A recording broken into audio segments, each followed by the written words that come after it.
श्रीमद्भागवतमहापुराणं तृतीयस्कन्धः अथ द्वादशोऽध्यायः 12வது अध्यायं सृष्टिवर्णनै।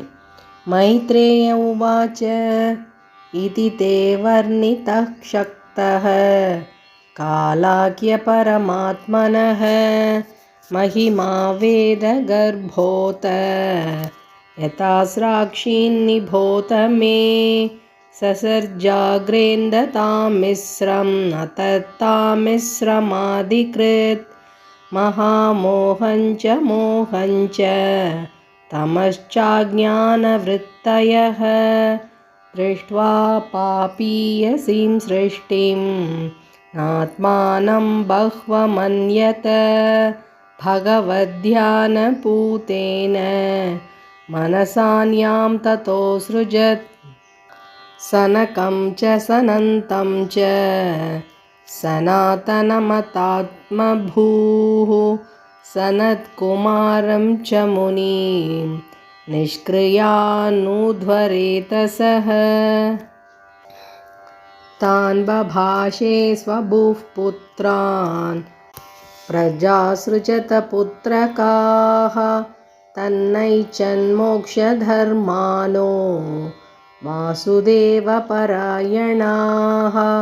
सोऽवध्यातः सुतैरेवं प्रत्याख्यातानुशासनैः क्रोधं दुर्विषहं जातं नियन्तुम् उपचक्रमे धिया निगृह्यमानोऽपि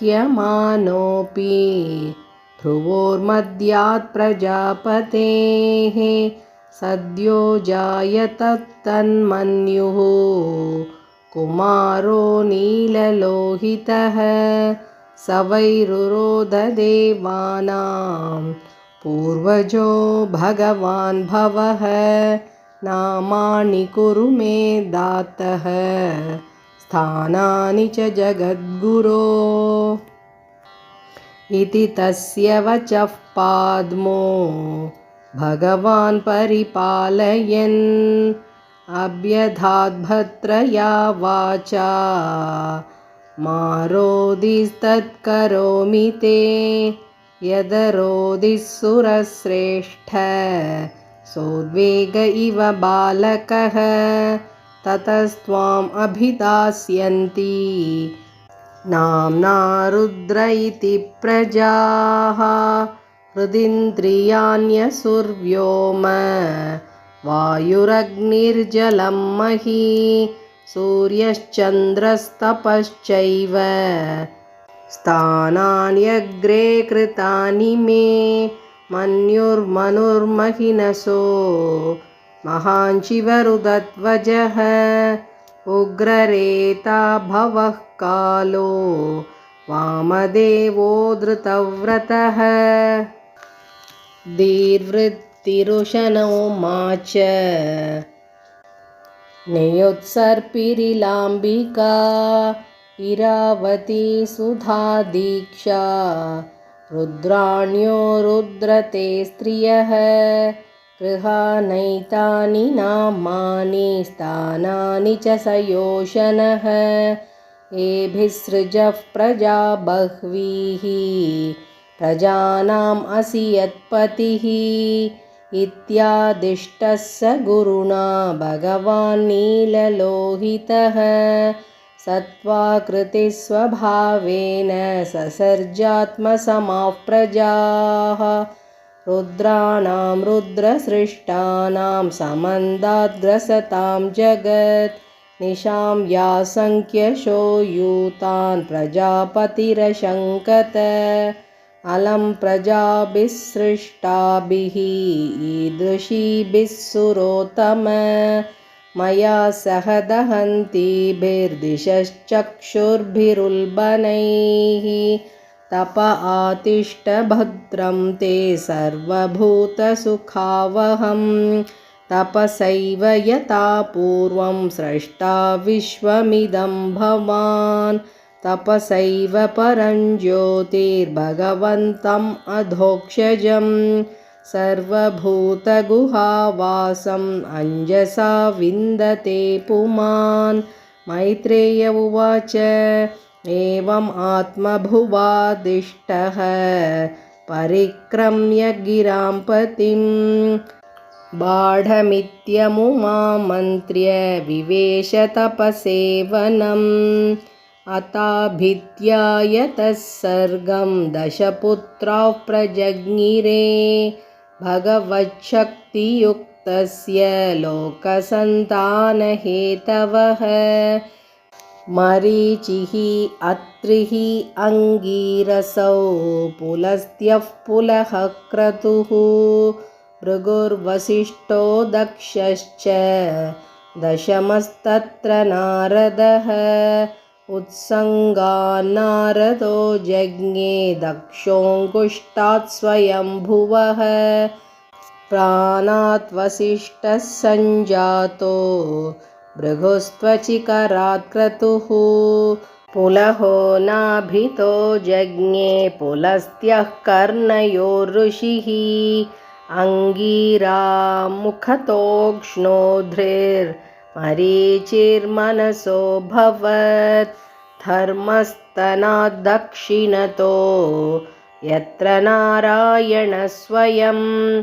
अधर्मः पृष्ठतो यस्मान् मृत्युर्लोकभयङ्करः। हृदि कामो ब्रुवः क्रोधो लोपश्चात् अधरश्च दात्। आस्यात् वाक्सिन्धवो मेढ्रान् निरृतिः आयोरघाश्रयः। छायायाः कर्दमो जज्ञे देवहूत्याः पतिप्रभुः। मनसो देहतश्चेदं जज्ञे विश्वकृतो जगत्। वाचं दुहितरं तन्वीं स्वयंभूर्हरतिं मनः। अकामां चकमे क्षक्तः सकाम इति न श्रुतम्। तमधर्मे कृतमतिं विलोक्य पितरं सुताः। मरीचिमुख्या मुनयो विश्रम्भात् प्रत्यबोधयन्। नैतत्पूर्वै कृतं त्वद्येन करिष्यन्ति चापरे। यत्त्वं दुहितरं गच्छेरग्निरुह्याङ्गजं प्रभुः। तेजीयसाम् अपि ह्येतन्न सुश्लोक्यं जगद्गुरो। यद्वृत्तमनुतिष्ठन् वै लोकक्षेमाय कल्पते। तस्मै नमो भगवते य इदं स्वेन रोचिषा। आत्मस्थं व्यञ्जयामास स धर्मं पातुमर्हति।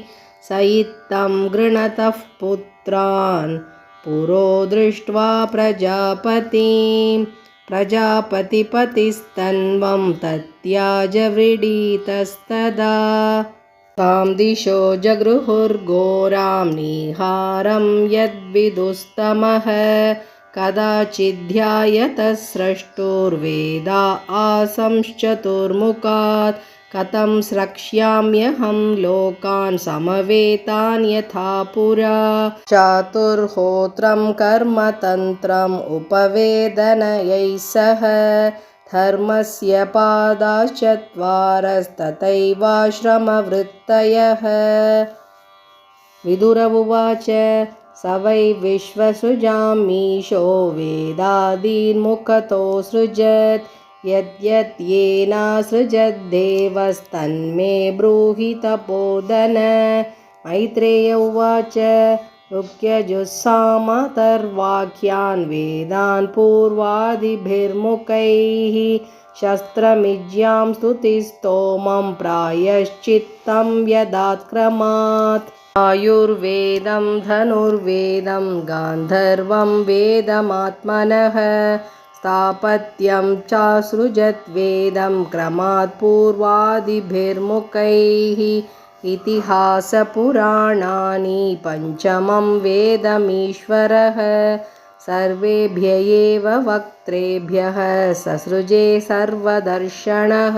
षोडशयुक्तं तौ पूर्ववक्त्रात् पुरेष्यग्निष्टु तावत् आप्तोर्यामादिरात्रौ च वाजपेयं स गोसवम् विद्यादानं तपः सत्यं धर्मस्येति पदानि च आश्रमांश्च यथा संख्यम् असृजत् सह वृत्तिभिः सावित्रं प्राजापत्यं च ब्राह्मं चात बृहत्तथा वार्ताः सञ्चयशालीन शिलोञ्च इति वैगृहे वैखानसा वालकिल्यौ तुम्बराह्फेन पावने न्यासे कुटी च कपूर्वं बह्वो दोहंस निष्क्रियौ आन्वीक्षिकी त्रयी वार्ता दण्डनीतिस्तथैव च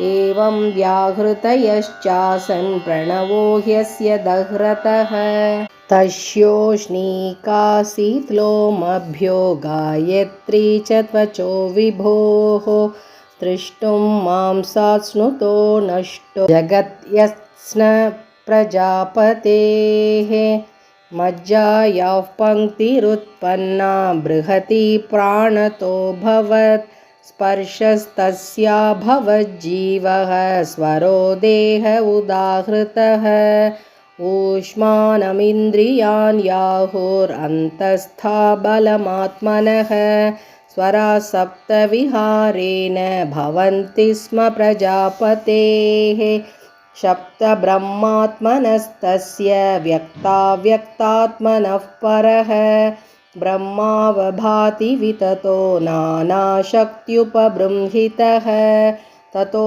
परामुपादाय ससर्गाय मनोदते ऋषीणां भूरिवीर्याणाम् अपि सर्गमविस्तृतम् ज्ञात्वा तद्धृतये भूयश्चिन्तयामास कौरव अहो अद्भुतमेतन्मे व्यापृतस्यापि निद्यता न ह्येदन्ते प्रजानूनं दैवमत्र विघातकम् एवं युक्तकृतस्तस्य दैवं चावेक्षतस्तदा कस्य रूपम् अभूद्वेधा यत्कायमभिचक्षते ताभ्यां रूपविपागाभ्यां